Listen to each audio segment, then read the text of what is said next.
Oke, Assalamualaikum warahmatullahi wabarakatuh. Selamat malam, mahasiswa.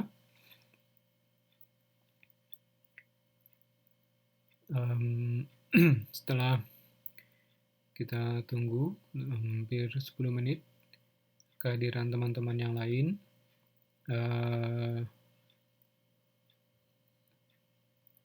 sampai saat ini sudah hadir 17 orang dari kelas kita yang 24, terus kemudian beberapa di antara mereka juga hari ini izin tidak dapat menghadiri. Mudah-mudahan nanti bagi yang masih belum bisa hadir di pertemuan kita pada malam ini. Pertemuan malam ini adalah pertemuan yang ketiga untuk mata kuliah pengantar ekonomi mikro. Hari ini kita akan melanjutkan pembahasan kita pada minggu yang lalu, yaitu mengenai permintaan dan penawaran. Dan pada hari ini kita akan mencoba membahas mengenai elastisitas. Bahan presentasinya sudah saya bagikan pada minggu yang lalu, dan saya berharap Anda juga telah menerima dengan baik dan kemudian juga telah membaca bahan dari modul kita. Ya, kita masih di modul 2, kegiatan belajar 2. Kemudian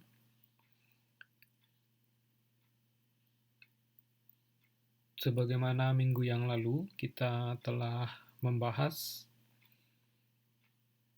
salah satu konsep dasar dan yang cukup penting dalam ekonomi mikro, yaitu mengenai permintaan dan penawaran.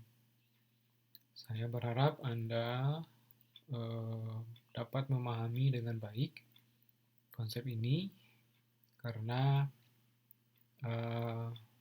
ini merupakan konsep yang sangat dasar sekali dalam ekonomi mikro, dan ini merupakan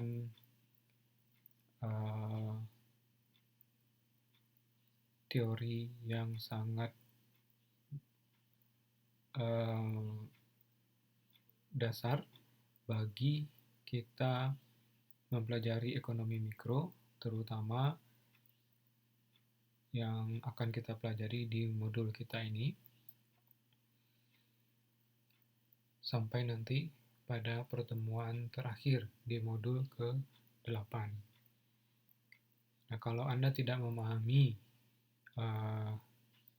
konsep yang minggu lalu kita pelajari,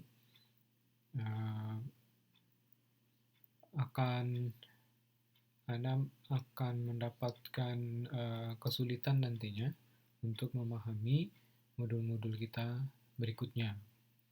Jadi oleh karena itu, minggu yang lalu saya sengaja menjelaskannya secara perlahan-lahan agar kita dapat memahami dengan lebih baik.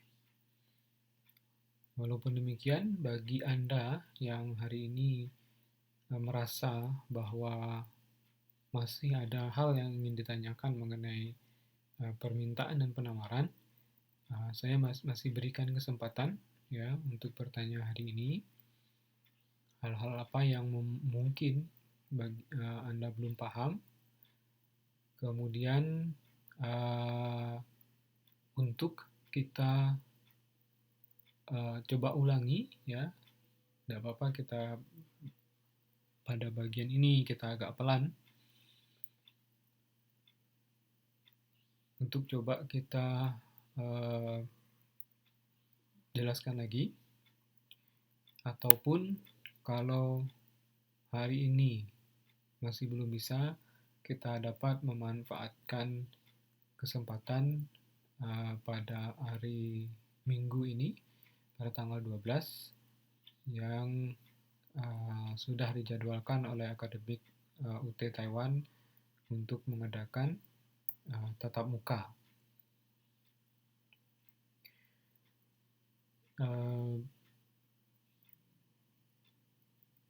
Pada hari ini, ya, saya merencanakan ini akan menjelaskan mengenai elastisitas, baik permintaan maupun penawaran, yang dasarnya juga adalah pemahaman kita terhadap permintaan dan penawaran yang kita bahas pada minggu yang lalu. Jadi, jangan ragu-ragu kalau Anda masih memiliki pertanyaan atau ada hal yang kurang dimengerti untuk konsep permintaan dan penawaran, silakan dikemukakan.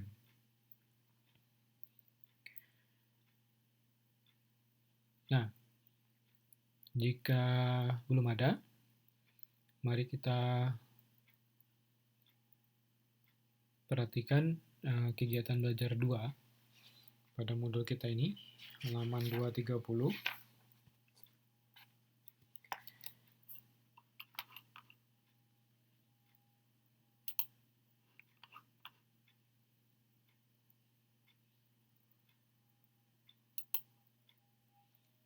Ya, jadi bagaimana elastisitas permintaan dan penawaran.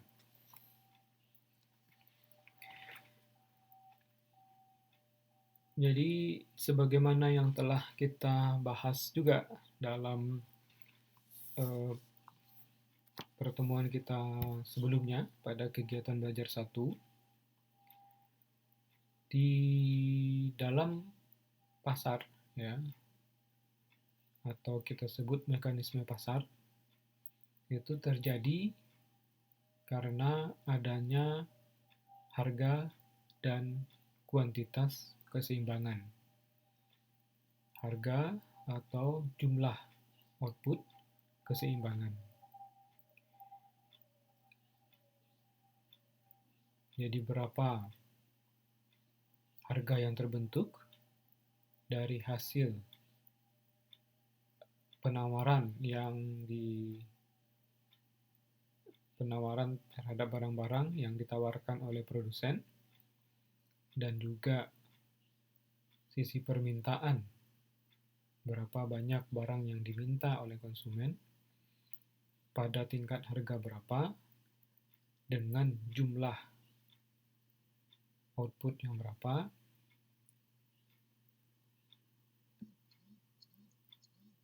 Jadi ini yang kita sebut sebagai titik keseimbangan, atau dalam ekonomi mikro kita sebut sebagai titik equilibrium. Secara kurva, titik equilibrium ini itu dapat dilihat pada titik perpotongan antara kurva D dan kurva S. Ya. Nah, pada kurva-kurva ini, ya, masing-masing kurva ini, kita juga dapat mengukur, ya, sampai sejauh mana respon atau tanggapan, ya, respon harga. Lalu ada yang siapa ini? Saudara Mukmin, ya. Ini bisa anunya dimatikan, mic-nya di off kan?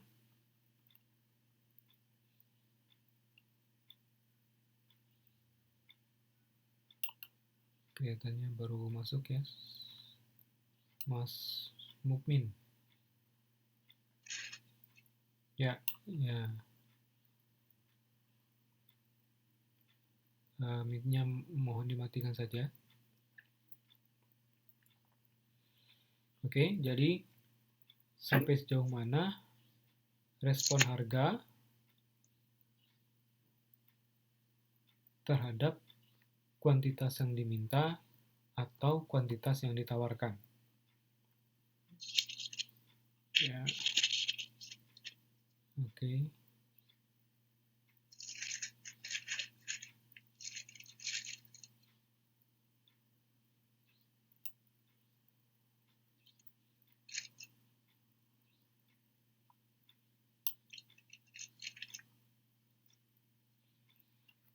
Ya, jadi sampai sejauh mana respon harga terhadap kuantitas yang diminta maupun yang ditawarkan. Artinya, jika ya, jika terjadi perubahan harga, sampai sejauh mana kuantitas yang diminta atau kuantitas yang ditawarkan itu berubah. Jadi, kita melihat berapa besarnya perubahan kuantitas yang diminta akibat adanya perubahan harga. Nah,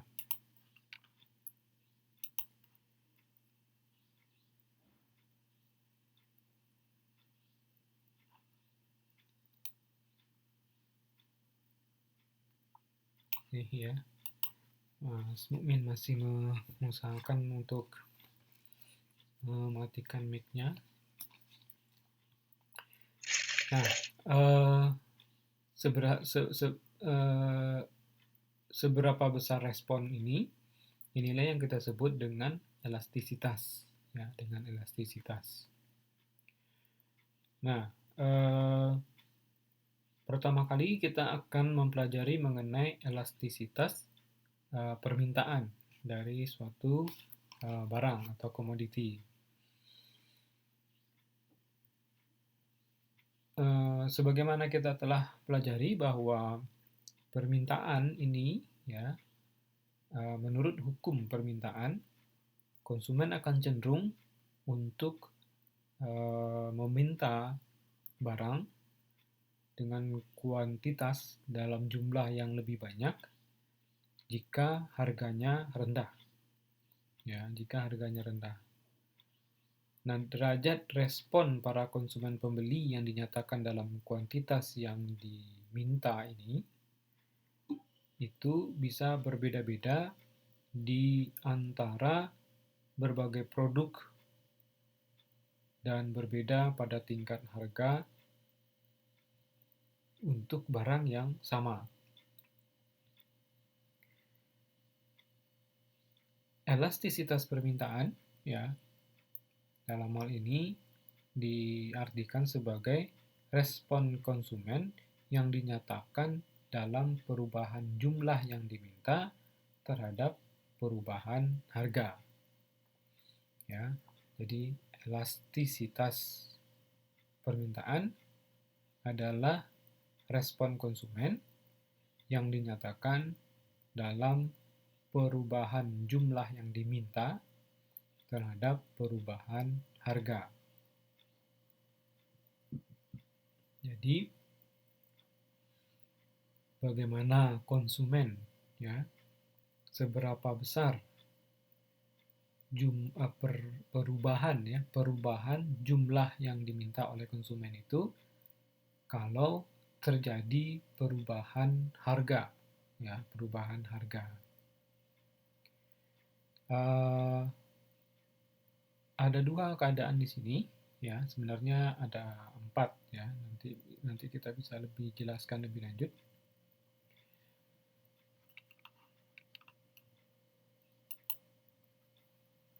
Ada barang yang atau keadaan yang kita sebut sebagai elastis, ya, elastis. Elastis ini adalah keadaan di mana bila konsumen atau pembeli ini sangat responsif terhadap perubahan harga, ya, sangat sensitif terhadap perubahan harga.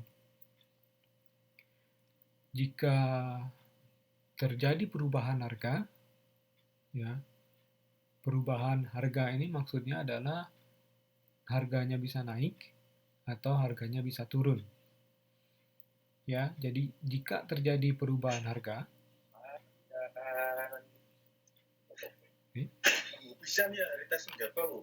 baik, siapa ini suaranya yang kedengaran di sini?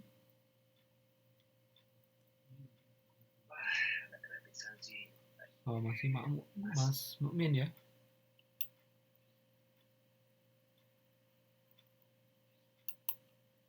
Ini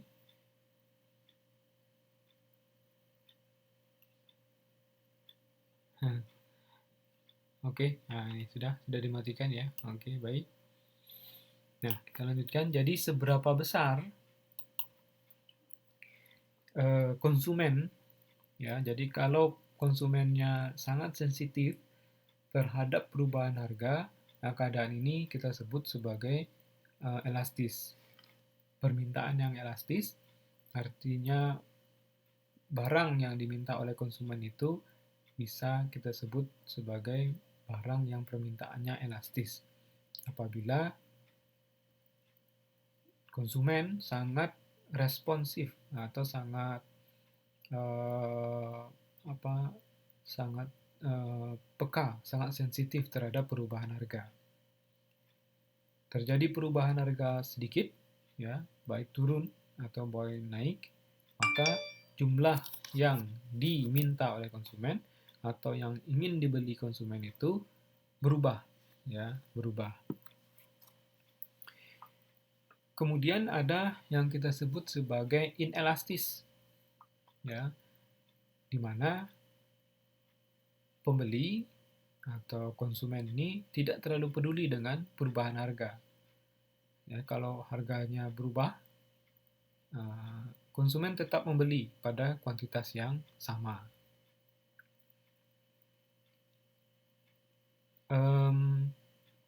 Anda bisa sebutkan, coba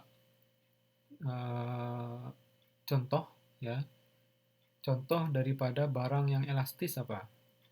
Yang pembeli itu sangat sensitif terhadap perubahan harga. Harganya kita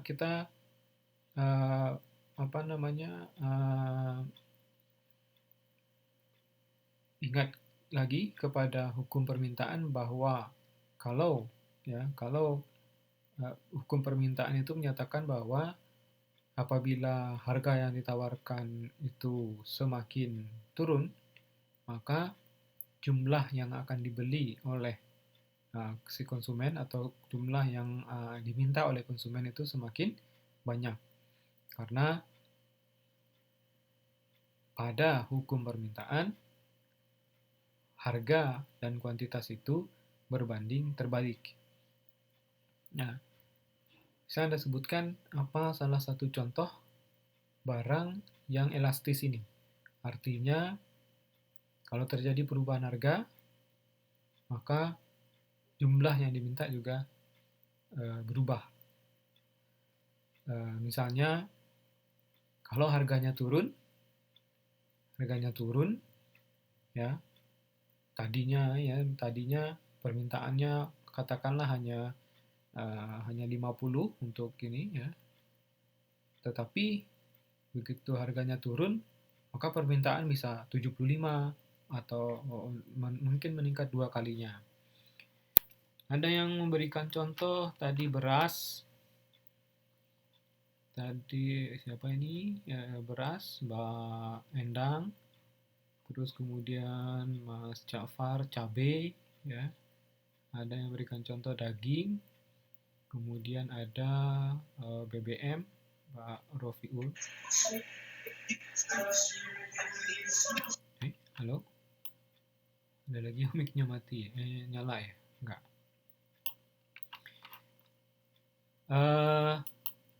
Coba kita lihat contoh-contoh ini antara beras, kemudian BBM,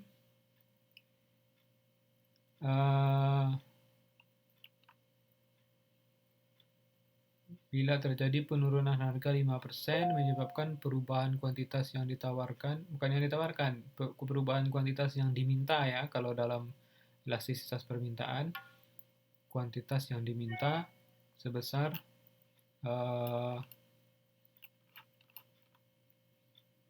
eh, 8%. Contohnya minyak sayur. Coba perhatikan barang-barang ini, apakah barang-barang ini ya seperti beras terjadi perubahan harga, maka jumlah yang dibeli itu berubah kuantitasnya. Misalnya katakanlah beras.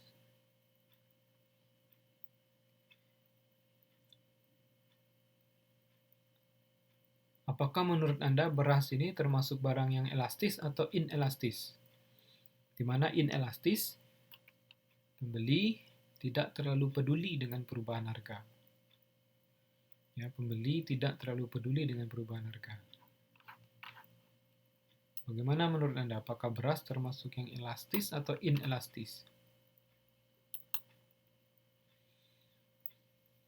Elastis? Yakin? Elastis?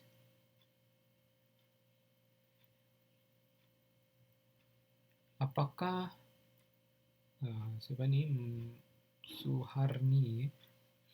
Suharni menyatakan bahwa inelastis karena beras itu adalah bahan pokok terutama bagi masyarakat Indonesia.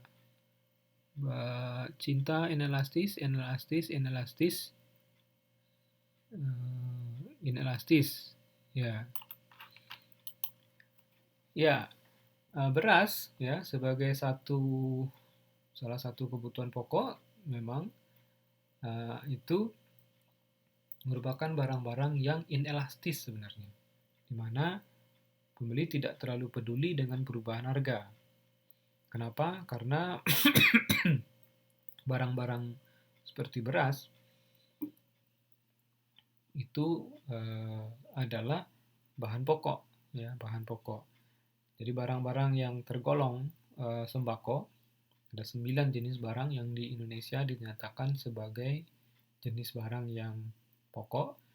Nah, itu adalah merupakan salah satu contoh produk yang inelastis. Jadi misalnya katakanlah beras ya.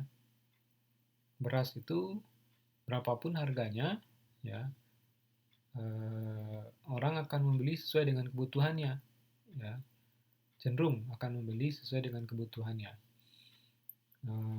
Katakanlah orang yang biasa dalam satu keluarga dalam sebulan menghabiskan 1 karung beras, bulan depan kalaupun harganya naik, dia akan berusaha membeli beras juga sebanyak 1 karung walaupun harganya naik. Atau walaupun harganya turun, ya, beras itu harganya turun menjadi lebih murah, maka dia tidak akan menambah jumlah pembeliannya untuk 1 bulan. Ya, tidak akan menambah jumlah pembeliannya untuk 1 bulan. Jadi kalau 1 bulan dia biasa membeli 1 karung, ya sudah dia beli tetap 1 karung walaupun harganya sangat murah. Kalaupun dia membeli sampai 2-3 karung, itu barangkali dikonsumsi untuk jangka waktu 2 atau 3 bulan juga. Tidak mungkin orang pada saat harga beras murah yang tadinya dalam 1 bulan satu keluarga menghabiskan 1 karung, karena ini mumpung harganya murah, maka dia makan beras menjadi 2 karung dalam mengkonsumsi beras menjadi 2 karung dalam 1 bulan, kan tidak mungkin ya. Nah, ini salah satu contoh barang yang elastis. Ada juga yang menyebutkan buah, siapa nih? Mbak Suharni ya. Mungkin bisa elastis ya. Ada beberapa macam buah yang biasa saat mahal maka konsumen akan mencari barang substitusi. Maka permintaan buah tersebut biasanya berkurang drastis. Nah, beberapa jenis buah memang bisa kita golongkan barangnya elastis ya. Misalnya pada saat ini sangat mahal itu buah apa ya, karena musimnya sekarang ya, kita habis musim dingin ya, misalnya ada buah pisang, katakanlah pisang ini sekarang lagi mahal ya. Jadi mungkin konsumen menahan dulu ya, menahan dulu buah melon. Nah, buah melon katanya mahal. Ya, jadi mungkin saat ini karena pada saat ini harga melon itu eh, m- eh, mahal ya. Jadi kita mungkin akan menahan ya keinginan untuk membeli. Kita tidak meminta barang itu ya. Tadi ada juga yang menjawabnya baju ya. Baju, baju ini termasuk yang elastis ya. Ya, jadi karena baju bukan barang yang em, sifatnya pokok. Kemudian ada yang mencontohkan HP termasuk inelastis ya, karena kebutuhan pokok ya. Mungkin mungkin bukan HP-nya barangkali ya, tapi mungkin pulsanya. Kalau pulsanya itu inelastis ya. Jadi berapapun harga pulsa, kalau seandainya pulsa itu naik turun harganya ya, maka kita akan tetap membeli karena itu memang merupakan eh, satu kebutuhan ya. Sedangkan HP-nya itu beberapa HP itu ada yang bersifat elastis. Jadi ada orang yang ketik begitu harga turun maka beramai-ramai untuk membeli ya, permintaan menjadi naik. Kemudian eh,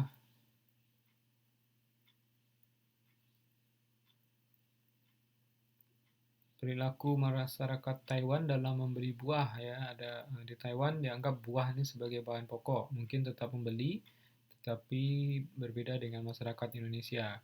Ya, eh, bisa jadi ya. Jadi bisa jadi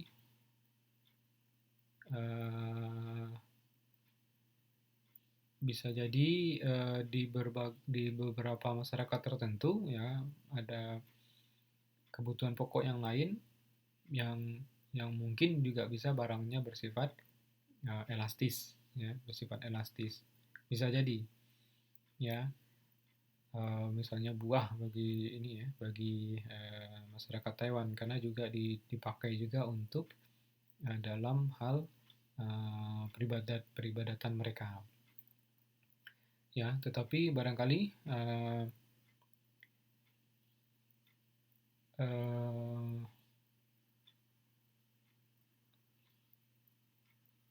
mungkin ya, jadi ada beberapa orang yang mungkin bukan membeli buah yang sedang mahal pada saat ini, dia mungkin mencari buah yang lebih murah barangkali ya. Bisa jadi pada saat ini buah-buahan import ya, buah-buahan import yang didatangkan dari Amerika, dari tempat lain pada saat ini dianggap lebih murah ya, dianggap murah karena buah-buahan itu pada pada pada hari biasa mungkin buah-buahan itu dianggap mahal ya, tapi pada saat ini buah-buahan itu dianggap murah karena harga buah-buahan yang lain menjadi mahal ya. Jadi elastisitas suatu barang itu dapat berubah-ubah atau berganti-ganti ya, bukan berganti-ganti apa, berbeda-beda setiap jenis barang. Sangat tergantung kepada barangnya. Nah, elastisitas permintaan ini ya, ini besarnya elastisitas permintaan ini ditunjukkan dengan suatu angka yang kita sebut sebagai koefisien ya, koefisien elastisitas permintaan atau yang dilambangkan dengan ED ya. E-nya elastisitas, D-nya adalah demand atau permintaan. Rumusnya ya, rumus untuk mencari elastisitas permintaan ini adalah persentase perubahan kuantitas yang diminta dibagi dengan persentase perubahan harga ya. Jadi Ini rumus umumnya ya. Rumus umumnya persentase perubahan kuantitas dibagi dengan persentase perubahan harga. Karena kembali kepada definisi mengenai elastisitas tadi, karena dia adalah respon konsumen yang dinyatakan dalam perubahan jumlah yang diminta terhadap perubahan harga. Nah, definisi ini kalau kita tuliskan dalam bentuk rumus, jadinya seperti ini. Persentase perubahan kuantitas yang diminta dibagi dengan persentase perubahan harga. Nah, secara matematis, ya, persentase perubahan kuantitas ini, ya, yang bagian atas ini, persentase perubahan kuantitas itu dilihat dari delta Q, ya, delta Q dibagi dengan Q-nya. Delta Q dibagi dengan Q. Di mana delta Q ini adalah perubahan kuantitas, ya. Perubahan kuantitas dibagi dengan kuantitas, ya. Dan bagian bawah ini, ya, penyebutnya persentase perubahan harga dituliskan sebagai delta P dibagi dengan P. Besarnya perubahan harga dibagi dengan harga. Nah, secara matematis, ya, secara matematis rumus ini, ya, rumus ini dapat kita tulis menjadi seperti ini, ya. Delta Q dibagi dengan Q, ya ini ya. Delta Q dibagi dengan Q, ini bagian atasnya, delta Q per Q dibagi dengan delta P dibagi dengan P, delta P per P. Ya, ini bentuk lain daripada rumus ini. Kemudian dapat ditulis juga, ya, secara matematis seperti ini. Delta Q dibagi dengan delta P, ya, dikali dengan P dibagi dengan Q. Ya, coba perhatikan baik-baik yang ini ya. Ya, coba perhatikan baik-baik yang ini.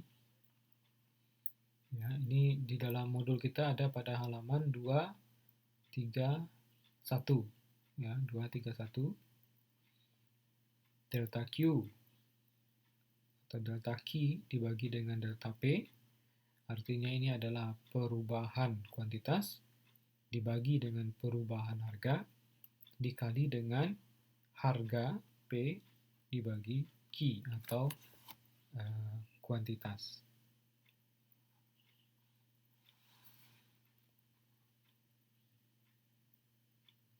Atau, ya, ini bisa dibaca, jadi rumus ini, ya, rumus ini bisa dibaca juga dengan perubahan kuantitas yang diminta. Ini, ya, ini rumus ini, ya, rumus ini adalah dapat Anda lihat dari yang kedua ini, ya, dari yang kedua ini. Jadi rumus yang kedua, ya. Barangkali ini saya pindahkan ya. Ini kayaknya lebih, ya. Jadi perhatikan yang ini, perhatikan rumus yang ini, ya. Rumus yang ini dapat kita baca sebagai seperti ini.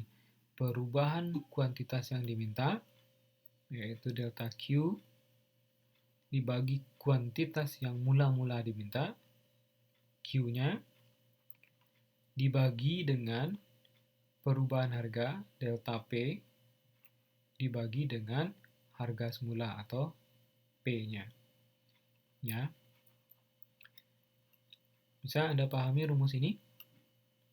Ya, bagi yang belum memahami dapat ditanyakan, ya, supaya nanti kita dapat memahami konsep ini lebih jelas, ya, dengan lebih jelas.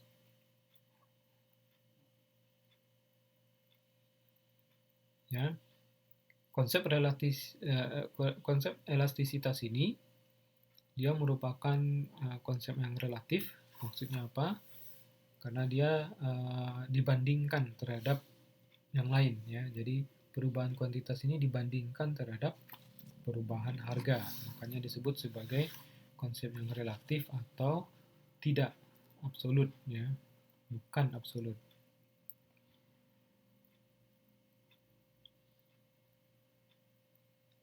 Nah, suatu barang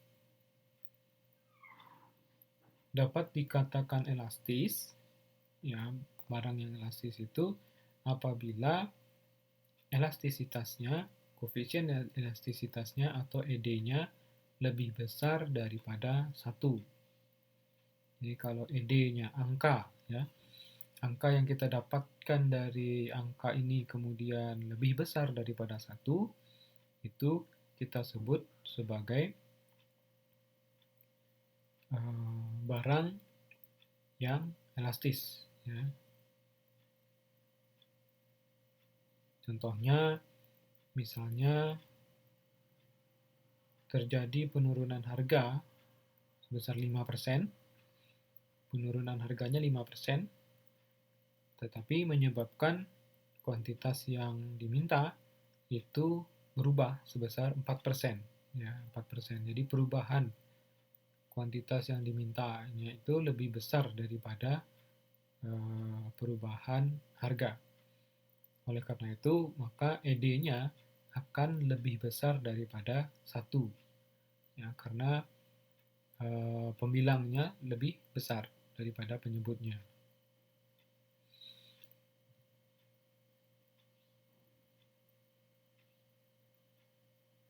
Demikian sebaliknya, barang yang tidak elastis atau inelastis adalah apabila koefisien elastisitasnya lebih kecil daripada 1. Ya. Jadi misalnya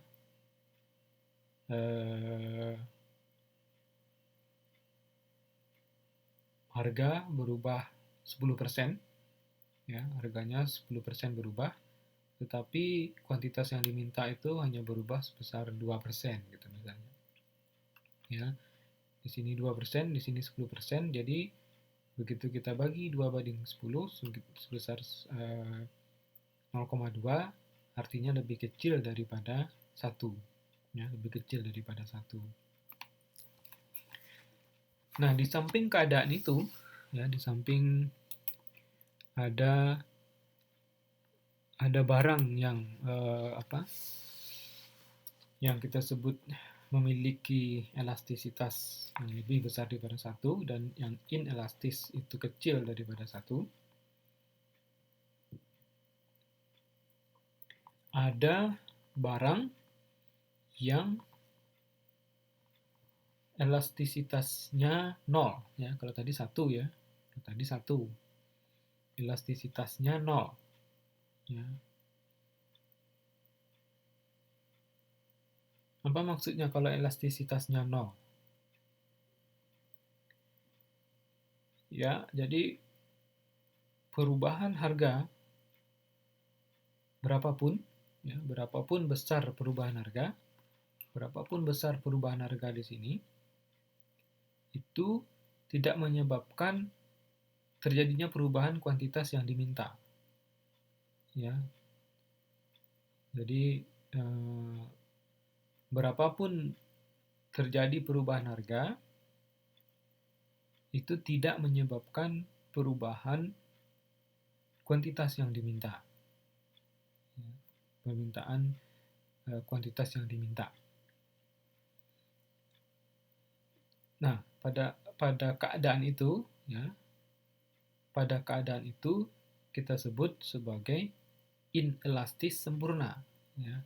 Apabila koefisien permintaannya ED-nya itu sebesar 0, ED-nya itu 0, maka kita sebut sebagai inelastis sempurna.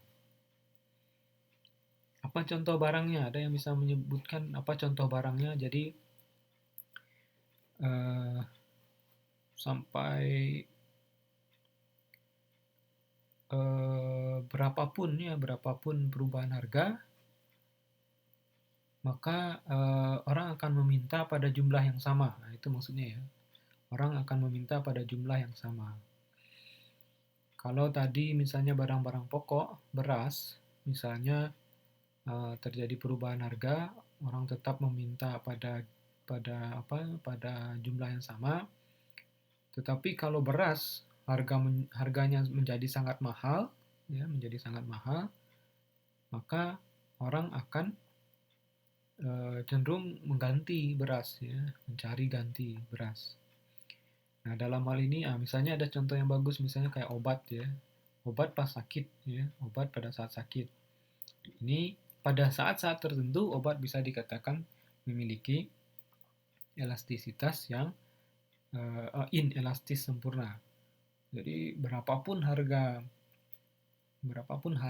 daripada obat itu, pada saat kita sakit itu pasti kita beli, ya, pasti kita beli karena kita membutuhkan. Contoh yang sangat ekstrim adalah air, misalnya untuk kehidupan juga bisa, ya. Contoh yang sangat ekstrim adalah udara misalnya. Tetapi karena udara kita gratis, ya, jadi karena perubahan harganya tidak ada. Katakanlah misalnya udara ini ada harganya, udara ini ada harganya, maka berapapun harganya itu pasti akan kita beli, udara. Nah, barang-barang yang seperti ini kita sebut sebagai inelastis sempurna. Kemudian itu kalau ED-nya koefisien daripada elastisitasnya itu sebesar 0. Ada juga barang, ya, yang perubahan harga yang sedikit saja itu menyebabkan jumlah yang diminta itu menjadi berubah tak terhingga. Dan koefisien daripada elastisitas permintaan itu, ED-nya adalah tak terhingga, ya, tak terhingga.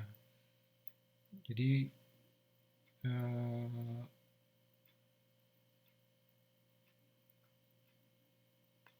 terjadi perubahan harga yang sedikit saja berubah harga, maka jumlah permintaan itu perubahannya sangat besar. Nah, kedua keadaan ini di mana ada barang yang elastis sempurna dan ada barang yang inelastis sempurna, ya, yang sebenarnya dalam keadaan nyata, dalam kehidupan nyata, barang yang benar-benar elastis sempurna dan barang yang benar-benar inelastis sempurna itu hampir tidak ada, ya. Jadi tidak ada dalam kenyataannya, memang tidak ada. Kurva daripada permintaan elastis dan inelastis sempurna ini dapat Anda lihat pada gambar 212 pada halaman 232. Ya, di halaman 232. Apabila elastisitas sempurna dengan ED-nya tidak terhingga, ya, barangnya elastis sempurna, itu kurvanya berbentuk garis datar, ya, sebagaimana kalau di dalam kurva kita ini pada kurva D2.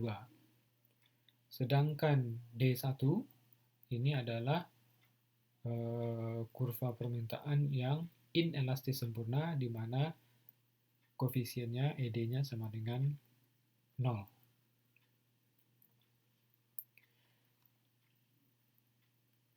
Nah, kemudian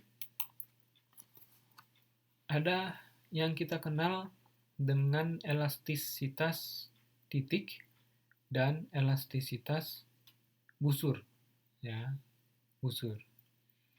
Apa yang dimaksud dengan elastisitas titik, ya?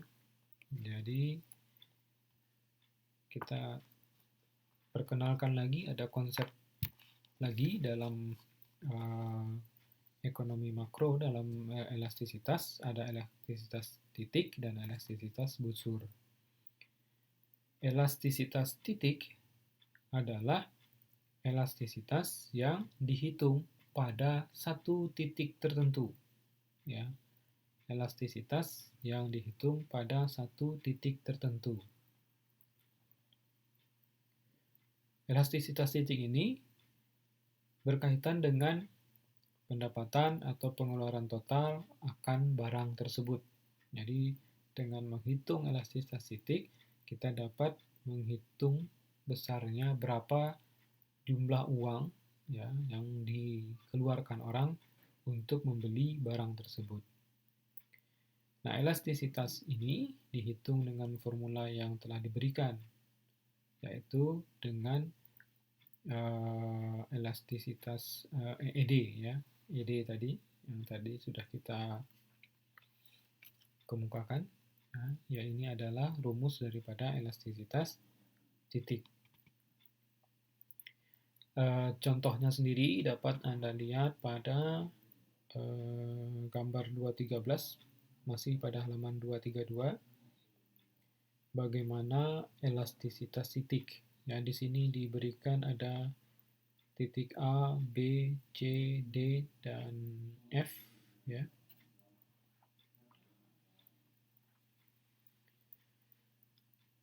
Misalnya pada titik C itu memiliki ED sama dengan 1, ya.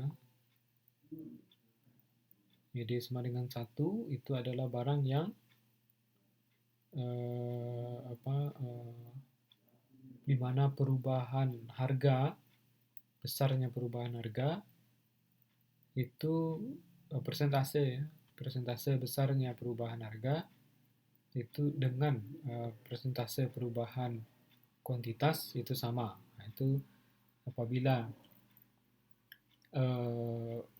suatu barang berubah sebesar 10% dan kemudian perubahan terhadap kuantitas yang diminta juga 10%, itu kita sebut sebagai yang ED-nya sama dengan 1, yang pada gambar ini digambarkan pada titik C. Nah, sebagaimana tadi sudah kita jelaskan bahwa pada titik B, ya, pada titik B di mana ED-nya lebih besar daripada 1, ya, pada titik B, ya. Ini adalah elastisitas yang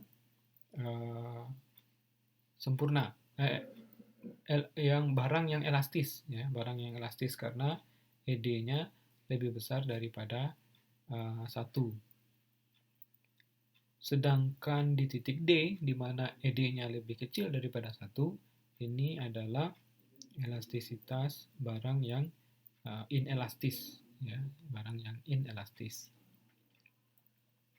di mana ED-nya lebih kecil daripada 1, ya.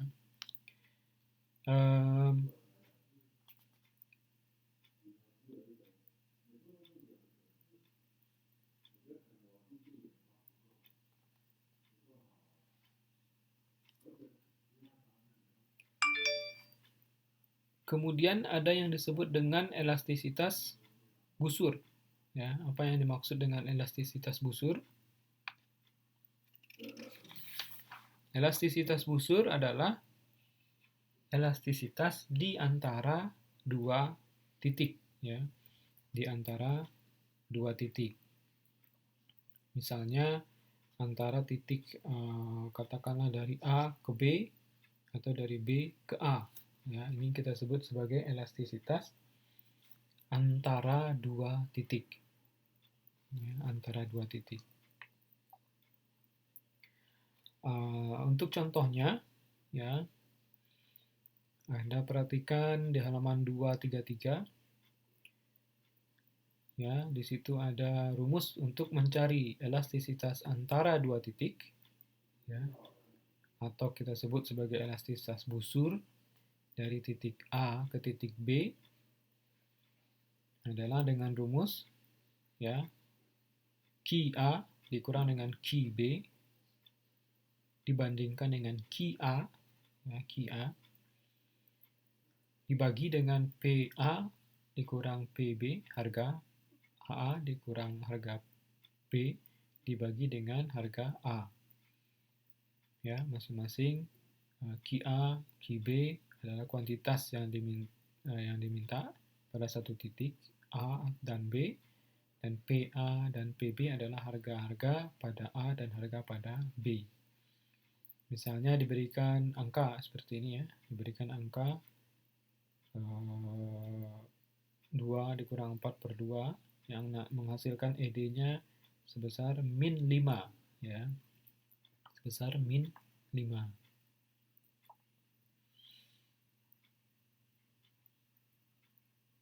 Artinya apa? Kalau ED-nya sebesar min 5, artinya apakah dia elastis atau inelastis? Kemudian kalau kita hitung, kalau tadi elastisitas dari titik A dan titik B, ya, antara titik A dan titik B. Namun kalau kita hitung, ya, elastisitasnya dari titik B ke titik A akan diperoleh koefisien elastis yang berbeda. Ya, kita masih menggunakan angka yang ini, ya, menghasilkan angka min 2, bukan min 5.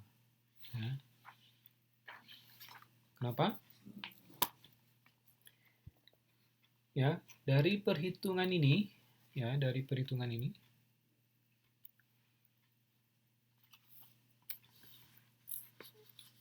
dapat dijelaskan dua hal, ya. Kenapa elastisitas memiliki tanda negatif, ya, tanda negatif. Elastisitas permintaan kenapa tanda negatif? Karena sesuai dengan hukum permintaan bahwa harga dan kuantitas itu berbanding terbalik. Ya, jadi pada kurva juga lerengnya menurun. Sehingga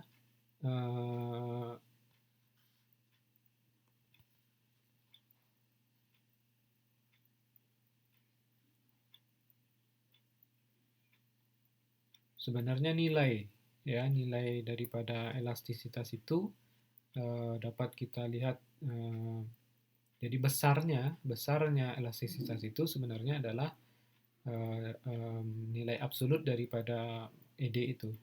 Jadi misalnya kalau min 5 berarti besarnya elastisitas, kepekaan perubahan harga terhadap perubahan kuantitas pada hal itu, pada contoh itu adalah sebesar 5. Tanda negatif itu hanya memperlihatkan bahwa dia adalah elastisitas permintaan.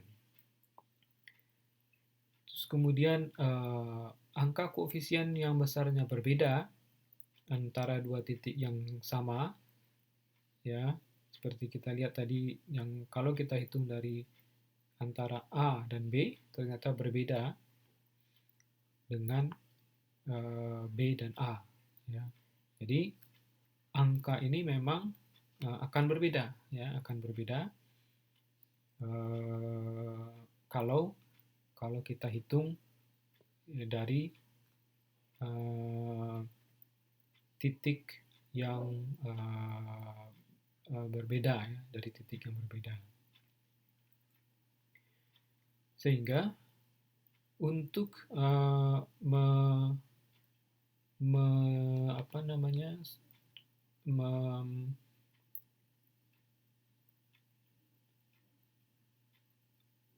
menjelaskan hal ini lebih lanjut, ya, maka elastisitas antara dua titik itu, antara A dan B itu dapat kita gunakan apa yang kita sebut sebagai elastisitas titik tengah antara dua titik. Mbak Suharni menyatakan harga mutlak. Ya, pada saat mana nih harga mutlak? Maksudnya yang mana?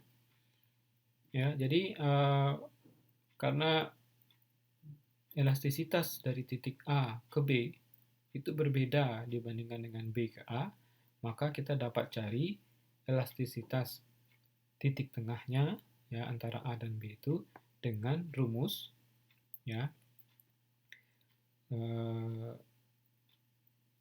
dalam modul kita adalah di halaman 234 ya, rumusnya perubahan kuantitas yang diminta ya, ini perubahan kuantitas yang diminta artinya ini adalah Q delta Q dibagi dengan kuantitas yang mula-mula diminta dibagi 2 ya, dibagi 2 ya, dibagi 2 nih.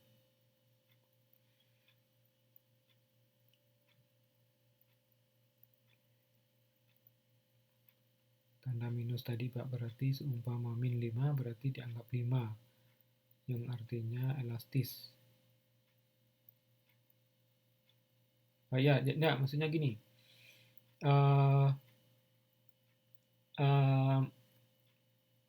Bukan harga mutlak tapi nilai mutlak ya, nilai apa namanya, nilai mutlak daripada ya, harga mutlak ini maksudnya bukan harga P ya. Ya, saya mengerti. Nilai mutlak dari min 5 itu ya. Kalau kita apa namanya, dalam matematik itu ada kita sebut apa namanya, nilai absolut ya, nilai absolut atau nilai mutlak itu artinya 5 ya. Jadi besarnya itu 5. Nah, 5 berarti lebih besar daripada 1 yang artinya barangnya atau permintaannya elastis ya, itu maksudnya.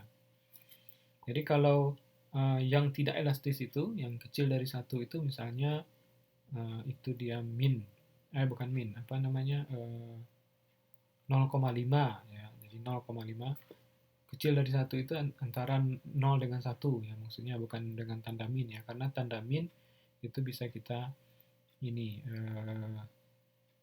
bisa kita mutlakkan ya. Jadi misalnya 0,5 atau setengah itu kecil dari 1 sehingga barang yang dengan elastisitas yang ED-nya itu 0,5 itu barangnya adalah barang yang inelastis. Ya, jadi elastisitas titik tengah dapat kita cari dengan perubahan kuantitas yang diminta dibagi dengan kuantitas yang mula-mula diminta dibagi 2 dan dibagi dengan perubahan harga dibagi dengan harga yang mula-mula dibagi 2. Nah, inilah yang kita sebut dengan elastisitas titik tengah di antara dua titik. Oke, baik, ini adalah apa namanya? Oh ya, satu lagi sebelum kita coba istirahat dulu sebentar. Ada faktor-faktor yang menentukan besarnya elastisitas permintaan ini. Yang pertama, substitubilitas. Ya, substitutability. Ini maksudnya adalah seberapa banyak barang pengganti yang ada, ya, yang tersedia di pasar, yang terhadap barang tersebut. Ya, terhadap barang tersebut. Jadi misalnya barang-barang tertentu, ya, barang-barang tertentu yang memiliki barang pengganti yang lain, kalau terjadi perubahan harga pada barang tersebut, maka orang dengan mudah dapat beralih kepada barang yang lain sebagai barang pengganti, ya, sebagai barang pengganti. Jadi ada perubahan harga sedikit saja pada barang itu, maka mungkin konsumen akan mengurangi permintaannya terhadap itu, dan permintaan terhadap barang penggantinya akan menjadi meningkat.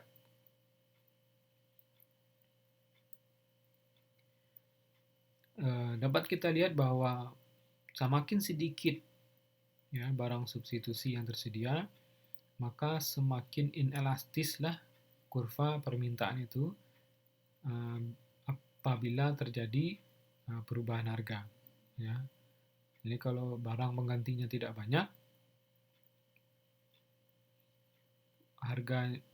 perubahan harga terjadi, tetapi perubahan permintaan itu tidak terjadi. Ya, ini kita sebut sebagai inelastis. Yang kedua, proporsi pendapatan yang dibelanjakan pada barang tersebut. Ya, jadi pendapatan konsumen itu pasti sudah dibagi-bagi untuk dibelanjakan pada barang-barang tertentu. Ya.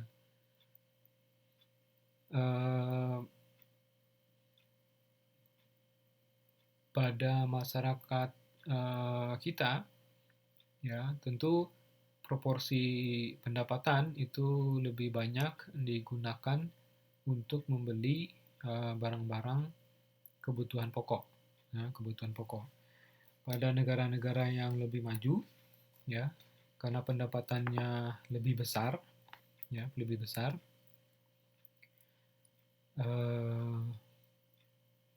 proporsi pendapatan yang dibelanjakan pada kebutuhan pokoknya mungkin itu lebih kecil, ya, lebih rendah dibandingkan dengan proporsi dari besarnya pendapatan masyarakat Indonesia. Oleh karena itu, ya, jadi masyarakat di negara-negara maju itu memiliki kesempatan untuk mengkonsumsi barang-barang yang lain lebih banyak, jadi tidak terlalu terpengaruh terhadap permintaan barang-barang yang lain, terutama barang-barang yang sifatnya fashion. Bagi negara maju itu tidak terlalu berpengaruh karena pendapatan mereka besar, ya, untuk memenuhi kebutuhan pokoknya itu dapat dipenuhi dengan gampang dari pendapatan yang memang besar.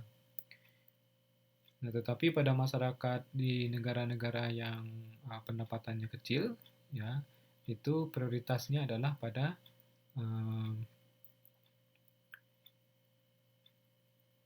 barang-barang kebutuhan pokok, sehingga barang-barang yang sifatnya fashion di negara yang pendapatannya lebih sedikit ini lebih bersifat elastis. Kemudian jenis barang juga merupakan faktor. Seperti tadi contohnya, barang yang merupakan barang kebutuhan sehari-hari atau barang sembako, ya, itu memiliki sifat yang inelastis, ya, lebih cenderung untuk inelastis dibandingkan dengan barang-barang yang sifatnya fashion atau lebih barang mewah, itu sifatnya elastis, ya, elastis.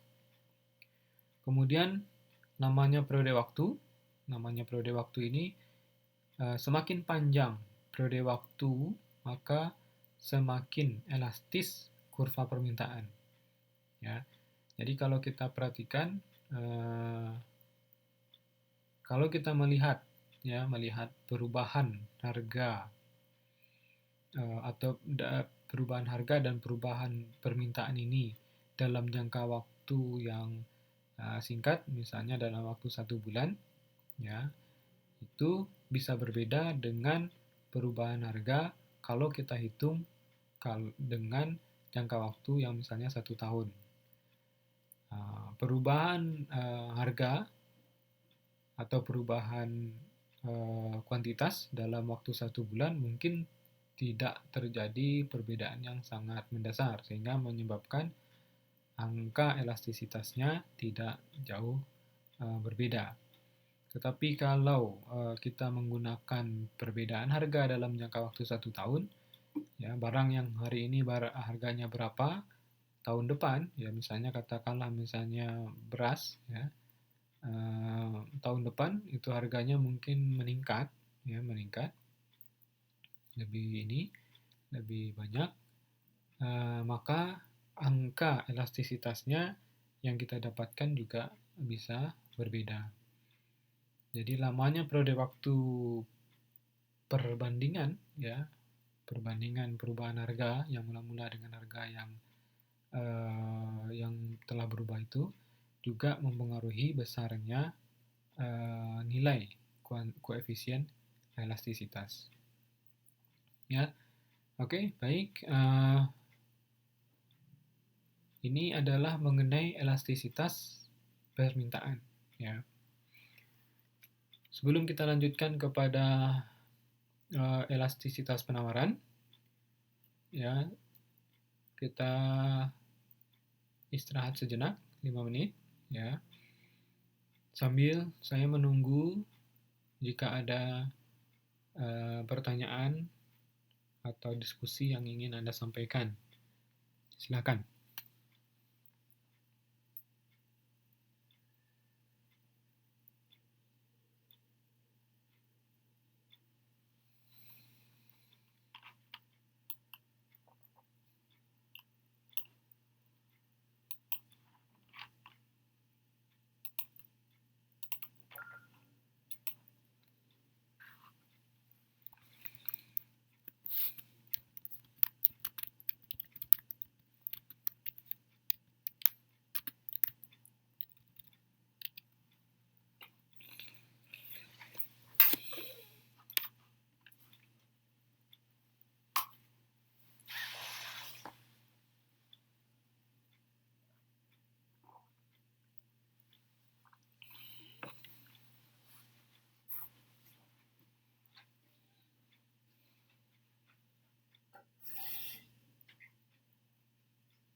Oke, baik. Ada pertanyaan yang perlu atau ada hal yang ingin Anda diskusikan mengenai elastisitas ini?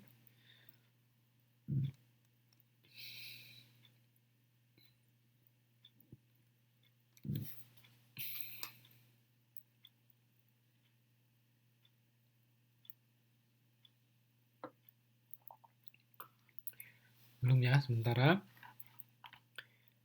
Kalau belum, eh, kita lanjutkan mengenai elastisitas penawaran. Ya, elastisitas penawaran.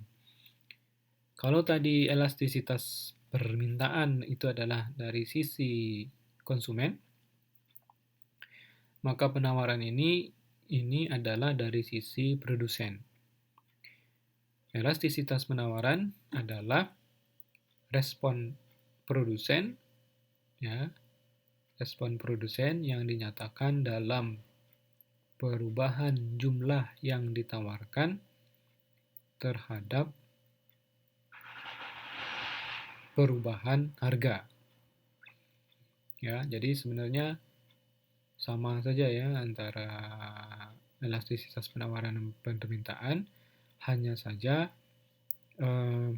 sisinya berbeda. Kalau ini adalah sisi produsen, kalau permintaan tadi itu adalah sisi konsumen.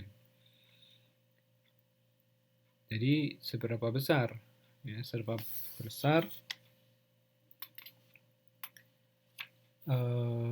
perubahan jumlah yang ditawarkan oleh produsen jika terjadi perubahan harga, ya, terjadi perubahan harga. Nah, elastisitas penawaran ini dalam hubungan dengan periode pasar sebenarnya bisa terjadi pada jangka yang sangat pendek, dalam jangka pendek atau maupun dalam jangka panjang. Masing-masing dari contohnya ini dapat Anda perhatikan nanti pada modul kita ya di halaman 2, 3, 240 sampai 243 ya, 242.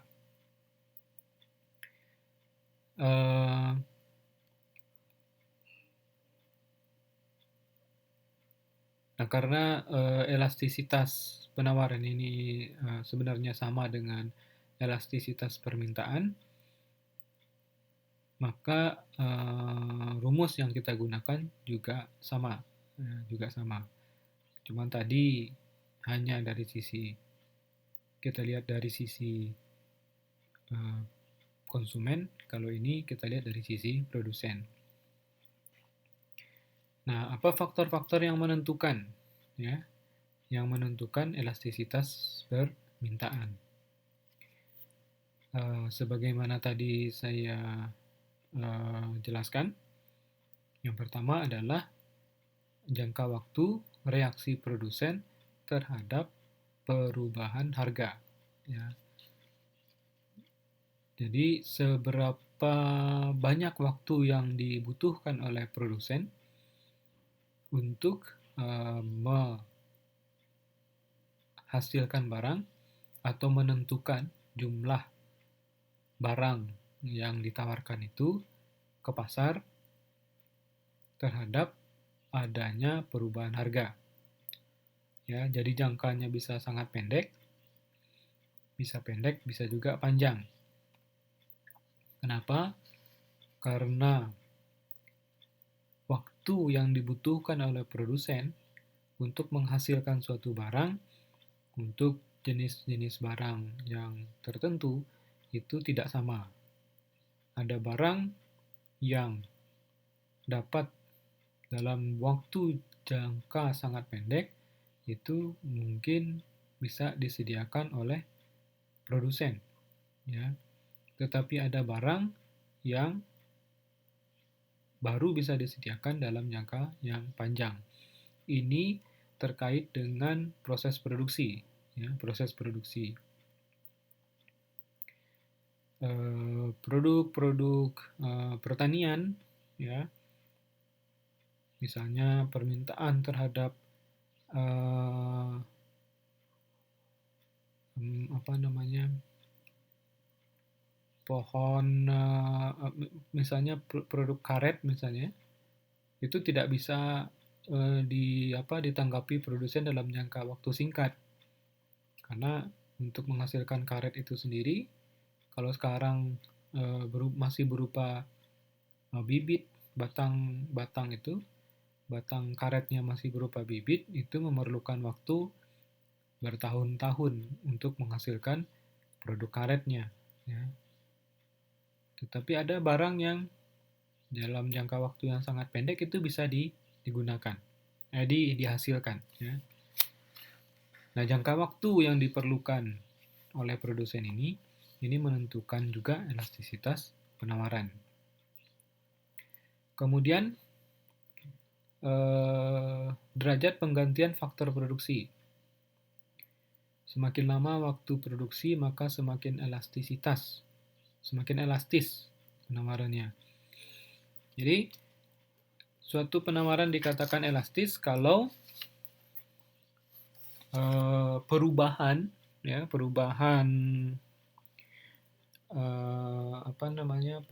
kuantitas yang diminta, ya, itu ini kalau kita lihat dari rumus ini, ya, perubahan kuantitas yang diminta itu lebih besar dibandingkan dengan perubahan harga, sehingga kalau semakin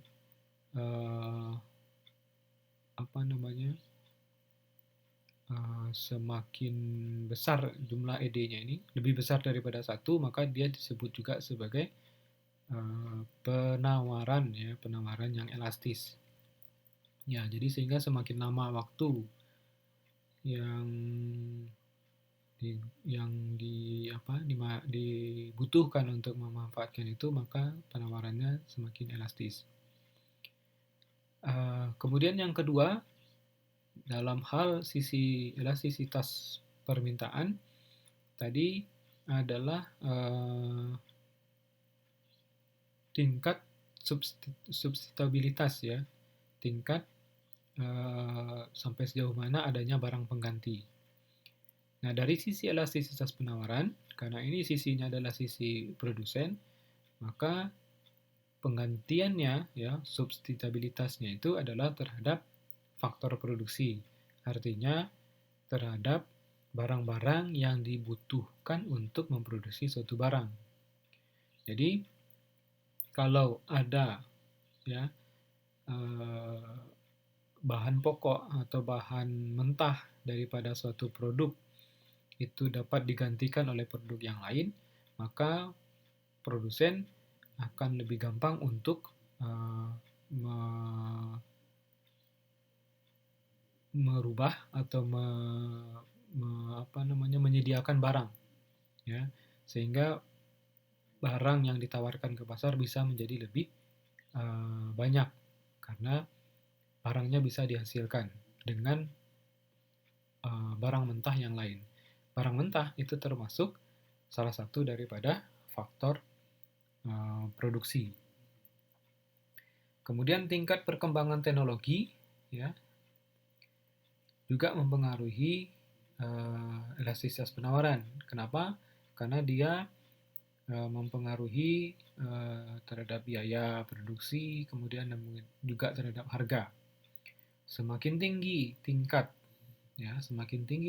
perubahan teknologi, semakin gampang barang untuk diproduksi, semakin cepat, maka kurva penawarannya semakin elastis, ya, semakin elastis. Kemudian bagaimana hubungan elastisitas dengan berbagai variabel-variabel lain yang ada di pasar, ya. Ada beberapa banyak yang mempengaruhinya. Dapat Anda lihat pada gambar 2, skema 22 pada halaman 245. Di situ disebutkan untuk permintaan, baik untuk permintaan titik maupun busur. Variabel yang mempengaruhi secara langsung adalah harga, ya, selera, pendapatan, banyaknya pembeli, harga barang lain, ekspektasi harga, dan kemudian juga pendapatan, ya, dari sisi permintaan. Sedangkan dari sisi penawaran, ya, baik busur, baik elastisitas titik atau maupun elastisitas busur, yang mempengaruhi adalah harga barang tersebut, kemudian biaya produksi, ya, kemudian harga barang lain, banyaknya penjual, dan ekspektasi harga. Beberapa ada yang sama, ya, seperti harga, kemudian harga barang lain, dan ekspektasi. Tetapi ada hal-hal tertentu, misalnya kalau dari sisi konsumen, itu yang berpengaruh adalah pendapatan, sedangkan dari sisi penawaran, dari sisi produsen, itu yang mempengaruhi adalah biaya produksi. Kemudian dari sisi elastisitas penawaran, ada variabel yang juga tidak langsung mempengaruhinya, ya, seperti teknik produksi, ya, termasuk perkembangan teknologi, harga input, tadi disebutkan sebagai harga barang mentah, ya, kemudian pajak dan subsidi. Pajak dan subsidi ini berkaitan dengan kebijakan makro dari pemerintah. Jadi ada barang-barang tertentu yang dikenakan pajak lebih besar, menyebabkan harganya semakin mahal, dan tetapi, ya, produsen, ya, bisa menentukan jumlah yang dia tawarkan pada jumlah tertentu. Demikian juga subsidi. Jadi ada beberapa barang yang disubsidi, tetapi ini berkaitan dengan kebijakan pemerintah. Nah, terus kemudian dari konsep elastisitas ini, baik elastisitas penawaran maupun elastisitas permintaan, ada beberapa aplikasi, ya, daripada ini yang bisa kita pakai, ya, analisisnya. Analisis ini untuk kenapa, ya, dari elastisitas permintaan dan penawaran ini ada beberapa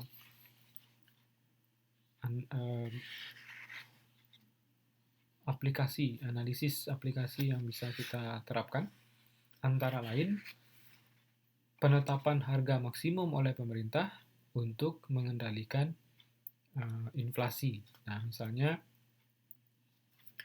ada produk-produk tertentu, ya, produk-produk tertentu yang oleh pemerintah ditentukan harga maksimumnya, ya, ditentukan harga maksimumnya. Supaya apa? Supaya tidak terjadi inflasi, ya. Inflasi ini adalah kenaikan harga, ya, kenaikan harga pada suatu periode tertentu, yaitu kita sebutkan sebagai inflasi.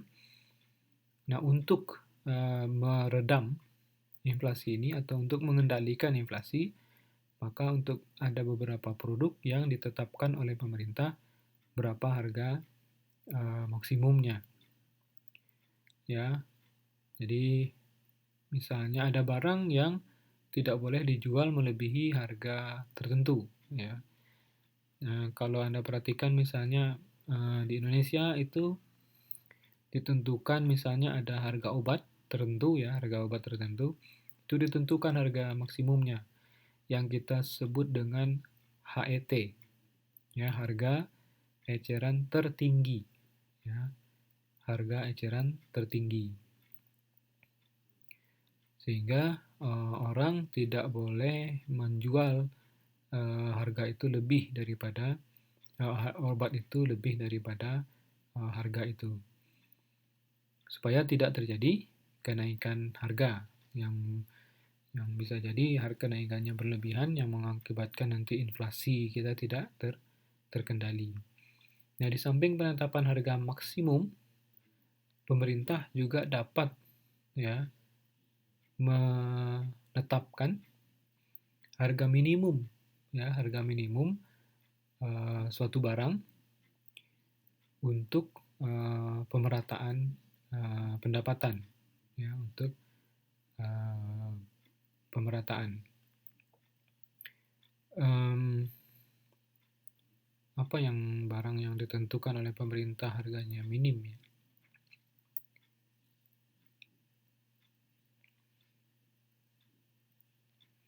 Saya belum dapat memberikan contoh. Nah, di antara penetapan harga maksimum dan ada harga minimum ini, yang berkaitan dengan subsidi, ada barang-barang yang ditetapkan oleh pemerintah harganya, ya, yang barang-barang yang ditetapkan oleh pemerintah harganya. Contohnya adalah bahan bakar minyak BBM, itu harganya ditentukan oleh pemerintah, ya. Untuk menentukan harga itu, ya, barangkali pemerintah membayarkan sebagian daripada harga itu yang kita sebut sebagai subsidi, ya, sebagai subsidi. Nah, subsidi ini bukan hanya minyak, sebenarnya banyak barang yang disubsidi oleh pemerintah ya pada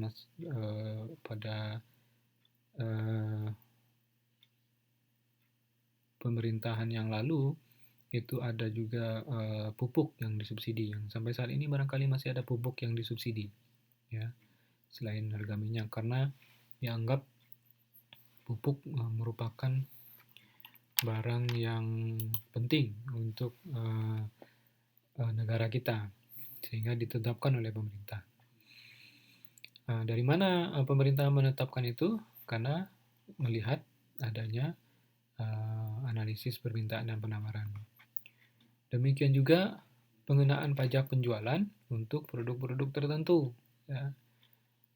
Nah, pada dasarnya setiap barang yang diperjualbelikan di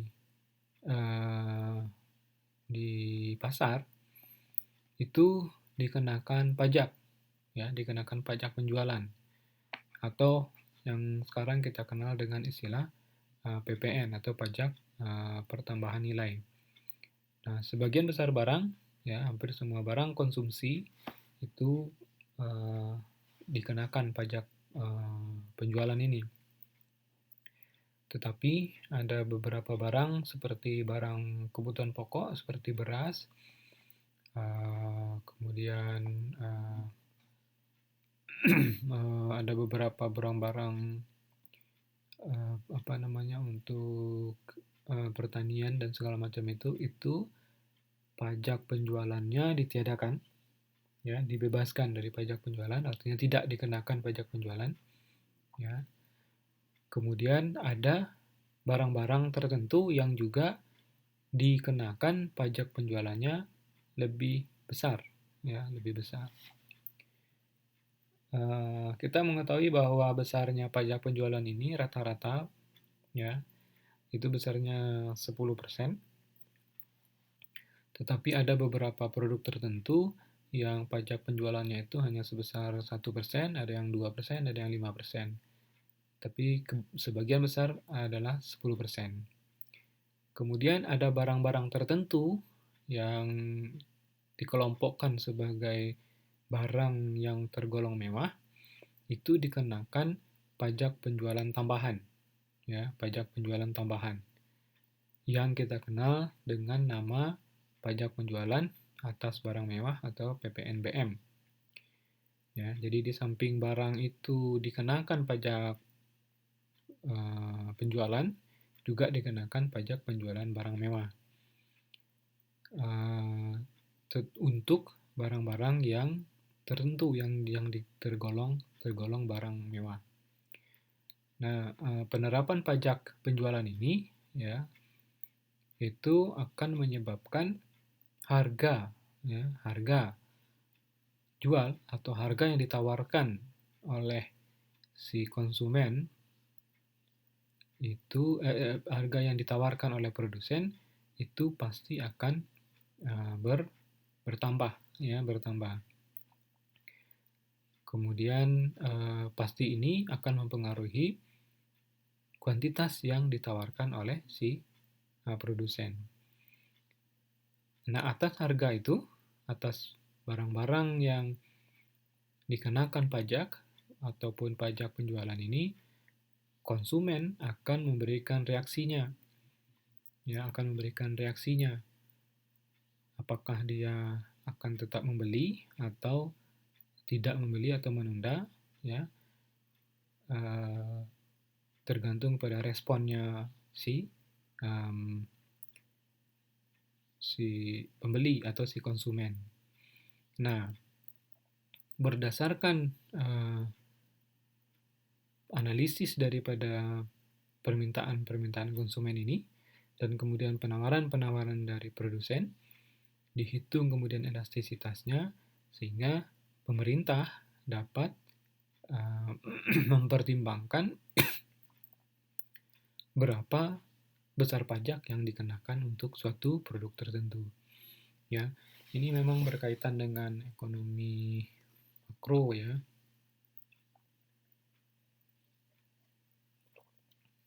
Kebijakan pemerintah terhadap barang, tetapi tetap menggunakan analisis permintaan dan penawaran ini. Kemudian ada pertanyaan sebentar, ada dari Khalifatus Salmah. Kalau cukai atas rokok termasuk barang mewah atau tidak? Untuk rokok, ya. Jadi rokok itu disebutnya sebagai cukai rokok, ya, sebagai cukai rokok. Sebenarnya juga merupakan satu jenis pajak penjualan, ya. Satu jenis pajak penjualan. Jadi pada produk-produk tertentu itu ada dikenakan cukai namanya, ya. Kita sebutnya cukai. Tetapi rokok ini bukan termasuk kepada barang mewah, ya.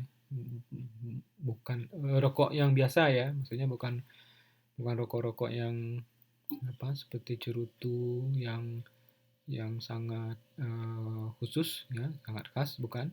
Tapi rokok-rokok yang biasa itu bukan digolongkan sebagai barang mewah dan dikenakan pajak penjualan yang kita sebut cukai itu juga berdasarkan ketetapan pemerintah.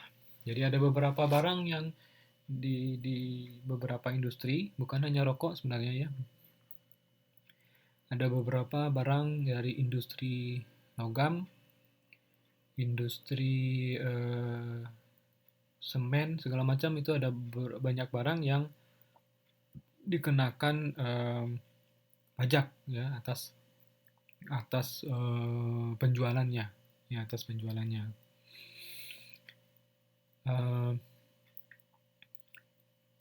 Nah, cukai terhadap rokok ini juga, kenapa pemerintah menetapkan adanya cukai terhadap produk rokok, itu juga berdasarkan adanya analisis permintaan dan penawaran terhadap rokok di pasar. Berapa banyak orang yang meminta rokok dan berapa banyak produsen menawarkan rokok.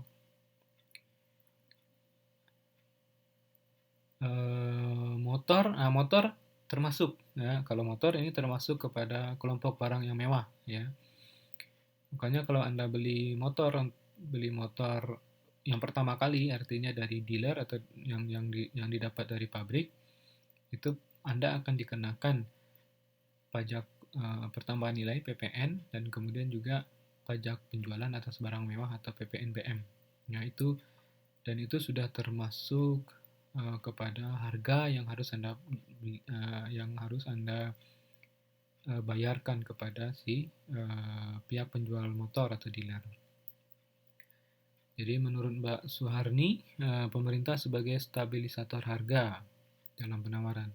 Ya, jadi bukan hanya penawaran, dari sisi permintaan juga pemerintah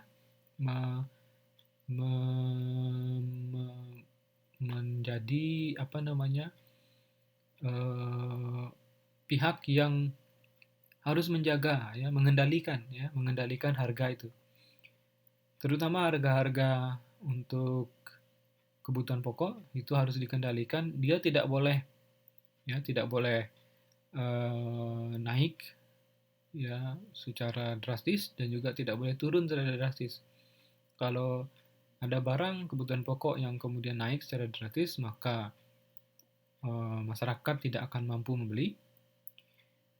Tetapi kalau ada barang yang turun harganya secara drastis, maka produsennya akan mengalami kerugian.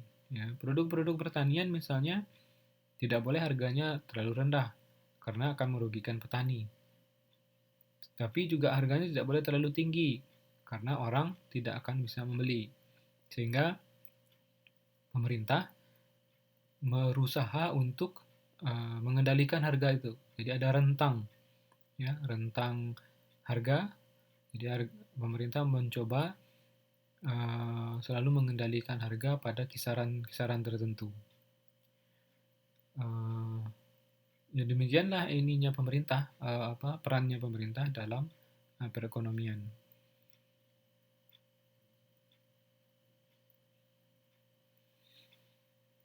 Oke, baik.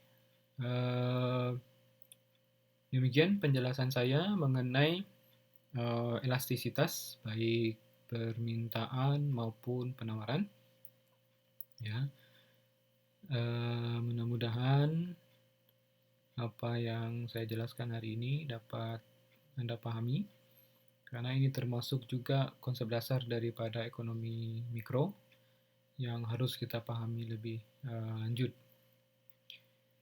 Nah, terus kemudian, berkaitan dengan permintaan dan penawaran ini, saya akan memberikan tugas satu kepada Anda. Ya, ini tugas satunya. Nanti tugas ini akan saya share di di grup kita di Facebook ya. Jadi tugas satunya ini adalah yang pertama, Anda membuat contoh schedule permintaan,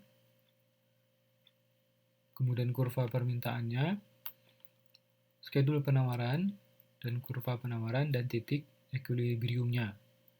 Equilibriumnya ini ya, jadi nanti akan Anda dapatkan dari kurva-kurva ini ya. Itu boleh untuk permintaan individual atau permintaan pasar. Produknya Anda boleh cari sendiri ya, produk apa saja, karena ini hanya contoh ya. Yang saya inginkan dari tugas ini adalah Anda bisa memahami bagaimana schedule permintaan ini kita rubah menjadi kurva permintaan, dan kemudian schedule penawaran itu ditampilkan dalam bentuk kurva penawaran juga, bagaimana merubah dari schedule penawaran berupa tabel kepada kurva, dan kemudian dari dua kurva ini Anda menentukan titik equilibriumnya ya. Ini tugas yang pertama. Terus kemudian yang kedua adalah Anda kerjakan tes formatif 2 pada modul 2 nomor 1 halaman 261 ya. Jadi tugas pertama ini ada dua nomor ya, ada dua nomor. Nah, tugas ini dapat dikumpulkan melalui email saya karena ini berupa gambar ya, berupa gambar. Kalau Anda tidak bisa menggambarnya di dalam ini, itu bisa dikirim ke saya, ada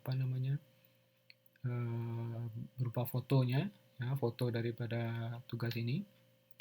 Atau akan lebih baik lagi kalau Anda bisa mengerjakan lebih cepat, maka pada pertemuan kita tatap muka Anda bisa mengumpulkan langsung ke saya ya, Silahkan, Anda masih memiliki waktu 3 hari untuk menyelesaikan ini. Akan lebih baik walaupun waktunya yang saya berikan 2 minggu ya. Tapi bagi mereka yang dapat menyelesaikan lebih cepat, artinya pada saat TTM 1 tanggal 12 Anda bisa ini, itu akan sangat saya apresiasi ya. Saya berikan apresiasi terhadap ini karena Anda bisa menyelesaikan lebih cepat. Oke, nanti ini tugas akan saya share di ini.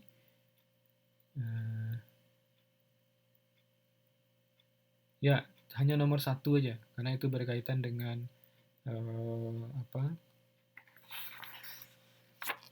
berkaitan dengan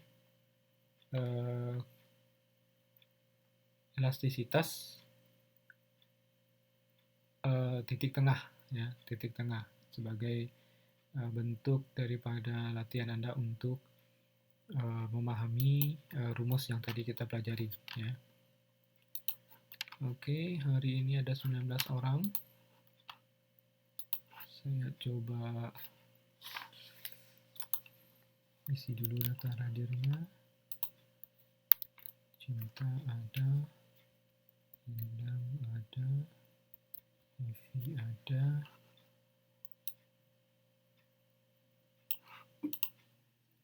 Ida ada, Jafar Balik ada,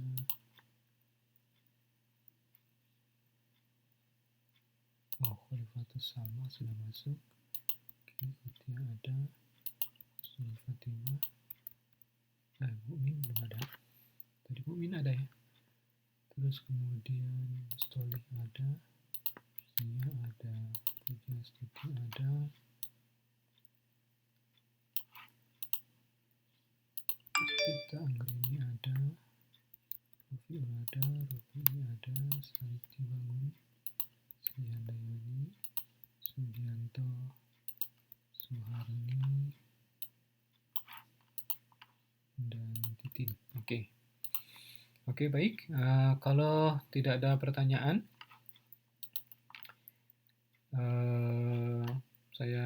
kita tutup dulu pertemuan kita hari ini. Mudah-mudahan ada manfaatnya. Silahkan Anda nanti mengerjakan tugas ya, karena ini bagian daripada penilaian yang harus saya berikan. Mudah-mudahan bermanfaat. Sampai ketemu nanti di Taipei hari Minggu ya, jam 1 ya.